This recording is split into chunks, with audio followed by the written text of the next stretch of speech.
আপনি কখনো কখনো নিশ্চয়ই কোনো ব্যক্তিকে এটা বলতে শুনেছেন বা আপনি নিজে বলেছেন বা ভেবে দেখেছেন যে আমি আমার নিজের জীবনে যেটা করতে চেয়েছিলাম সেটা করতে পারলাম না, যে লক্ষ্য অর্জন করতে চেয়েছিলাম সেটা অত্যন্ত কঠিন ছিল, আমি এগোতে পারলাম না, আদি ইত্যাদি। আমরা সবাই কখনো না কখনো ভাবি যে লক্ষ্য আমরা নির্ধারণ করেছি সেটা আমাদের পক্ষে অত্যন্ত কঠিন, প্রায় অসম্ভব। আমাকে বলুন, যে প্রত্যেকটা বস্তু বা সাফল্য যা কিছু আপনি কামনা করেছেন কোনোটাই কি সরল ছিল? নির্বাচনের সময় সেটা সরল ছিল না, সেই জন্যই আপনি সেই লক্ষ্যটা নির্বাচন করেছেন। কারণ সংসারের যে কোনো বস্তু বা কোনো সাফল্য যদি খুব সহজে পাওয়া যায় বা কম চেষ্টা করেই লাভ করা যায়, সেটা আমাদের ততটা সন্তুষ্ট করে না। সেই জন্য আমরা জেনে বুঝেই কঠিন লক্ষ্য নির্বাচন করি, কারণ সেই লক্ষ্য আমাদের প্রতিস্পর্ধা এবং সংঘর্ষের সম্মুখীন করে, যার সম্মুখীন হয় অগ্রসর হওয়ার পরে আমরা আরও বেশি শ্রেষ্ঠ হয়ে উঠি। সেই জন্য কিছু অসম্ভব কিনা সেই বিষয় চিন্তা করবেন না, শুধু অগ্রসর হতে থাকুন, নিজের কর্ম করুন, সেই লক্ষ্যকে প্রাপ্ত করুন, আর আমার সাথে ভালোবেসে বলুন, রাধা রাধা। গঙ্গা ভারতের সবথেকে শক্তিশালী নদী, এমন একটি নদী যে নিজেই হলো একটি ইতিহাস। কিন্তু কখনো ভেবেছেন যে এই গঙ্গা নদীর প্রবাহ যখন গঙ্গোত্রী থেকে শুরু হয় তখন তার উৎপত্তি কিভাবে হয়? হিমবাহ যখন গলে যায় তখন একটি ফোঁটার জন্ম হয়, সেই ফোঁটাগুলোর সাথে আরও কিছু ফোঁটা যুক্ত হয়, তারপরে একটি ছোট ধারা উৎপন্ন হয়, সেটা বইতে থাকে। এর পরবর্তীতে আরও অনেক ধারা আরও অনেক ফোঁটার সাথে যুক্ত হয়ে যায়, আর অবশেষে একটা মহান বিশাল ধারা জন্ম নেয়, যাকে আমরা মহানদী গঙ্গা বলি। সেই জন্য এই কথা বলা হয়েছে যে একটি পাথর দিয়ে প্রাচীর বানানো যায় না। মহানদী গঙ্গা আসলে কি, যদি ভালোভাবে ভেবে দেখেন তবে এ হলো অগুন্তি জলের ফোঁটার মিশ্রণ, যেটা আরম্ভ হয় একটি ফোঁটা দ্বারা, একটি ফোঁটা যা এদের সকলকে নিজের অন্তরে সমাহিত করে নেয় এবং এমন একটি যাত্রা শুরু করে যা পরবর্তীতে মহানদী গঙ্গার রূপ ধারণ করে। এর থেকে আমরা কি শিক্ষা পাই?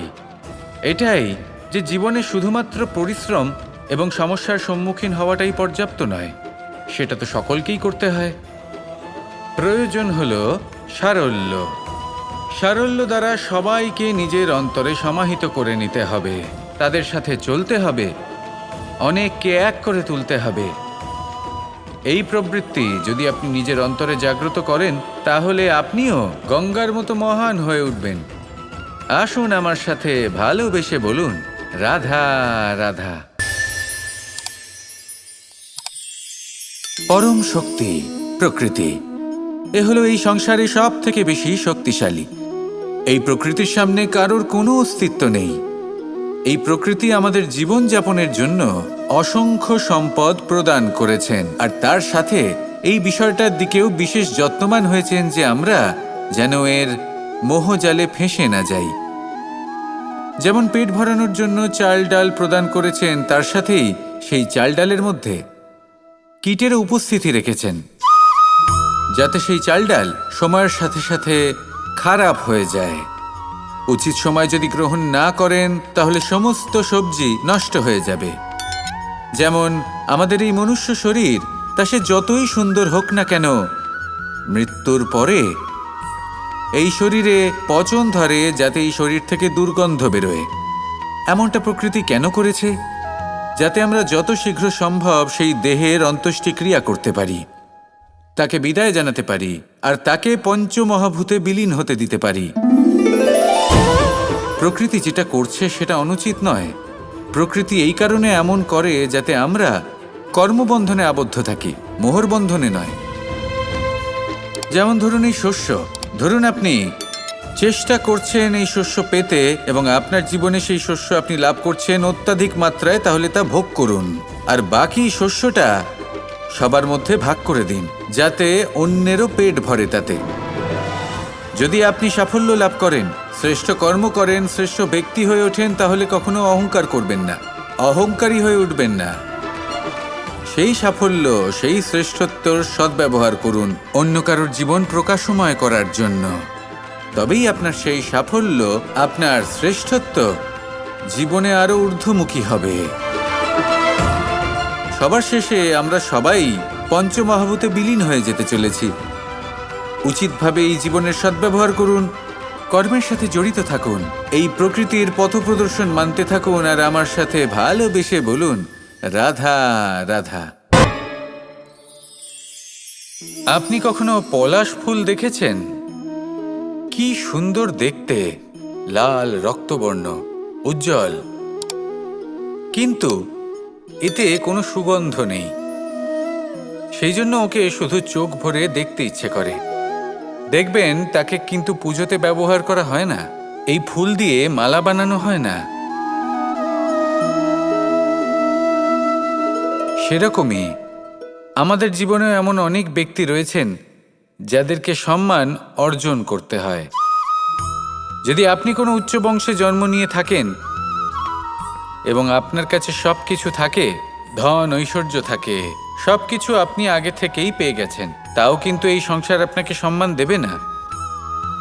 ততক্ষণ পর্যন্ত দেবে না যতক্ষণ না আপনি নিজের অন্তরে গুণ জাগ্রত করছেন, শ্রেষ্ঠ কর্ম করছেন, নিজের অন্তরে ইতিবাচক মনোভাবের এই সুবাস জাগ্রত করছেন। যদি এসব কিছু করেন তাহলেই এই সংসার আপনাকে সম্মান দেবে। এবার এটা আপনার ওপরে নির্ভরশীল যে আপনি কি পলাশ ফুলের মতো হতে চান, নাকি অন্য কোনো ফুল হয়ে উঠতে চান যার সুবাস আছে, যে নিজের সুবাস এই সারা পৃথিবীতে ছড়িয়ে দেয়। আসুন আমার সাথে ভালোবেসে বলুন, রাধা রাধা। সাগর জলতত্ত্ব দ্বারা সমৃদ্ধ, এ হলো জন্মদাতাও আর জনকও। এই সাগরকে দেখে আমরা অনেক কিছু শিখতে পারি।